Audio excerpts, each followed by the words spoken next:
The view from Robben Island, South Africa, is something to behold. From this rocky thumbprint of land 12 kilometers off the coast of Cape Town, you see Table Mountain standing tall. It was a view that Nelson Mandela and other South African freedom fighters came to know well. These political prisoners watched years turn into decades while they looked across the water at one of the world's most beautiful cities. Their own days were spent in what became known as a symbol of apartheid oppression and South Africa's most brutal prison.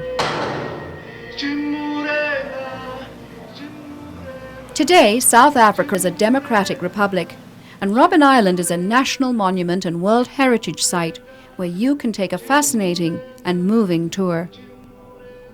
The tour starts with a sleek modern ferry crossing Table Bay to Robben Island.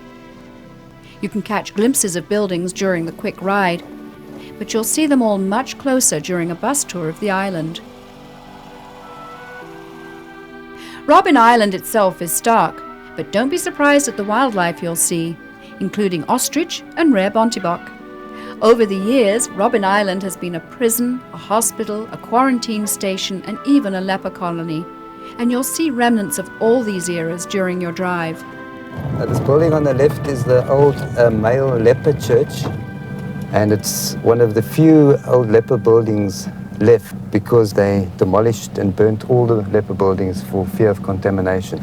But most of those familiar with South African history come to see the maximum security prison, to see this cell where Nelson Mandela, first democratically elected president of the country, spent 18 years in jail. It might be even smaller than your toilet or your bathroom at home.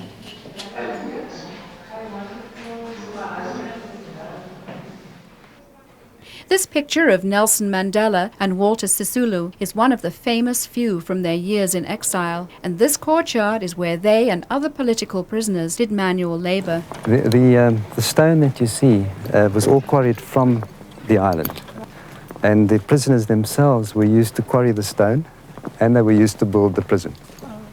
There were up to 800 prisoners at a time on Robben Island. The famous names are the ones people know, but they were only some of the more than 3,000 freedom fighters who spent time incarcerated here.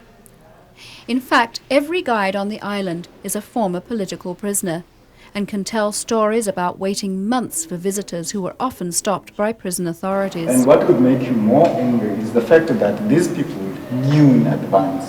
They knew in advance that your people were not on the ferry, but they deliberately took you out, deliberately take you out of the prison, just the business away, just to frustrate you, just to make you feel miserable, basically. Other former prisoners have left their mementos, their pictures, their stories, and their songs, all left behind in the cells that they called home for so many years. What a system, what a crime.